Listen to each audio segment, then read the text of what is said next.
राधे राधे जी, कैसे हैं आप? आशा करती हूँ प्रभु जी की कृपा से बहुत ही बढ़िया होंगे। आज मैं इस वीडियो में लेकर आई हूँ पितृपक्ष की लोक कथा। पितृपक्ष चालू हो गया है और पितृपक्ष की कई कथाएं हैं। एक जो है कथा कर्ण की, लेकिन वह मैंने अभी तक अपलोड नहीं की है। वह भी बहुत ही जल्दी मैं अपलोड करूंगी। कर्ण की पितृपक्ष की कथा है जो कि हमारे पुराणों से आती है। पितृपक्ष की लोक कथा मैं आप लोगों को यहाँ पे कहने जा रही हूँ।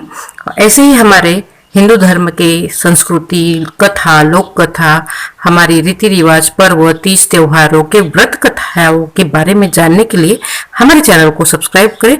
साथ साथ में बेल बटन भी दबा दें ताकि जो भी वीडियो मैं अपलोड करूँ सारे के सारे नोटिफिकेशन आप लोगों को मिलते रहे। तो चलिए आज हम यहाँ पर सुनेंगे। हाँ, और एक बात पर, वीडियो पसंद आने पे लाइक जरूर कर दे, ठीक है। चलिए हम यहाँ पर सुनेंगे पितृपक्ष की लोक कथा जोगे तथा भोगे। यह दो भाइयों की कथा है, तो बहुत ही अच्छी कथा है। आशा करूंगी कि आप लोगों को जरूर पसंद आए।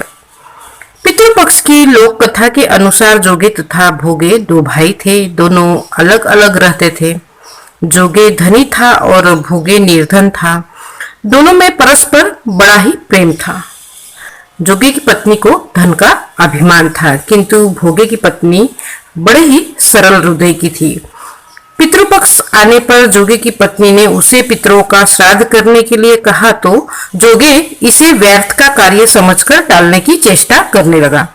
किंतु उसकी पत्नी समझती थी कि यदि ऐसा नहीं करेंगे तो लोग बातें बनाएंगे। फिर उसे अपने मायके वालों को दावत पर बुलाने और अपनी शान दिखाने का यह उचित अवसर लगा। शायद आप मेरी परेशानी की वजह से ऐसा कर रहे हैं, किंतु इसमें मुझे कोई भी परेशानी नहीं होगी। मैं भोगे की पत्नी को बुला लूंगी, दोनों मिलकर सारा काम कर लेंगी। फिर उसने जोगे को अपने पीहर न्योता देने के लिए भेज दिया। दूसरे दिन उसके बुलाने पर भोगे की पत्नी सुबह सवेरे आकर काम में जुट गई। उसने रसोई तैयार की, अनेक पकवान बनाए, फिर सभी काम निपटा कर अपने घर आ गई। आखिर उसे भी तो पितरों का श्राद्ध तर्पण करना था। इस अवसर पर न जोगे की पत्नी ने उसे रोका न वह रुकी। शीघ्र ही दोपहर हो गई। पितर भूमि पर उतरे। जोगे भोगे के पितर पहले जोगे के यहाँ गए तो देखा कि उसके ससुराल वाले वहां उसके घर भोजन पर जुटे हुए हैं।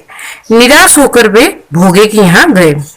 वहां क्या था, मात्र पितरों के नाम पर अगियारी दे दी गई थी। पितरों ने उसकी राख चाटी और भूखे ही नदी के तट पर जा पहुंचे।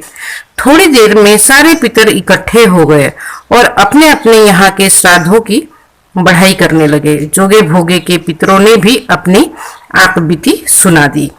फिर वे सोचने लगे, अगर भोगे का समर्थ होता या वह समर्थवान होता तो शायद उन्हें भूखा ना रहना पड़ता, मगर भोगे के घर तो 2 जून की रोटी भी खाने को नहीं मिलता है।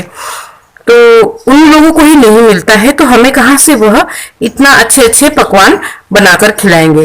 यही सब सोचकर उन्हें भोगे पर दया आ गई। अचानक वे नाच नाच कर गाने लगे। भोगे के घर धन हो जाए, भोगे के घर धन हो जाए, यह गीत गाने लगे। सांझ हुई तो भोगे के बच्चों को कुछ खाने को नहीं मिला था। ठीक है, भोगे के घर में खाना ही नहीं था तो कहां से उन्हें बच्चों को खाने को मिलेगा। तो और जोगे के यहाँ से भी आमंत्रण के नाम पे कुछ भी नहीं था, उन्हें भी कुछ खाने के लिए बुलाया हुआ नहीं था। उन्होंने माँ से कहा, भूख लगी है। उन्हें टालने की गरज से भोगे की पत्नी ने कहा, जाओ आंगन में होदी औंधी रखी है, उसे जाकर खोल लो और जो कुछ मिले बांट कर खा लेना। बच्चे वहां पहुंचे तो क्या देखते हैं कि होदी मोहरों से भरी पड़ी हुई है। वो दौड़े दौड़े माँ के पास आए और उन्होंने सारी बातें माता से, अपनी मम्मी से कह सुनाया। आंगन में आकर भोगे की पत्नी ने यह सब कुछ देखा तो वह भी हैरान हो गई कि यह सब कहां से आ गया। समझ गई कि शायद मैंने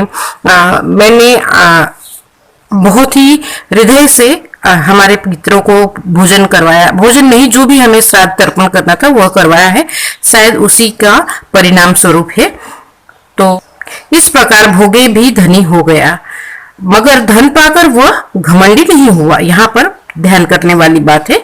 दूसरे साल का पितृपक्ष आया। श्राद्ध के दिन भोगे की स्त्री ने 56 प्रकार के व्यंजन बनाए। वह बहुत ही अच्छी स्त्री थी, सत्यवती थी। 56 प्रकार के उसने भोजन बनाए। ब्राह्मणों को बुलाकर श्राद्ध किया, उन्हें भोजन कराया, दक्षिणा दी और जेठ जेठानी को भी सोने चांदी के बर्तनों में भोजन करवाया और ब्राह्मणों को जाते वक्त उन्हें उपहार भी दिए। इस तरीके से उनके पितर उनके ऊपर बहुत ही तृप्त हुए और तृप्त होकर उन्होंने उसे आशीर्वाद दिया। तो यहाँ पर कथा समाप्त। यह कथा में मुझसे कोई भूल चूक हुई हो तो मुझे माफ करे प्रभु जी, और सुनने वाले की भी भूल चूक माफ करे। चलिए, आशा करती हूँ कि आप लोगों को यह कथा पसंद आई होगी। इसी आशा के साथ मिलते हैं हम दूसरे नेक्स्ट वीडियो में। तब तक के लिए आपसे लेते हैं विदा और प्रेम से बोले राधे राधे, जय माता दी।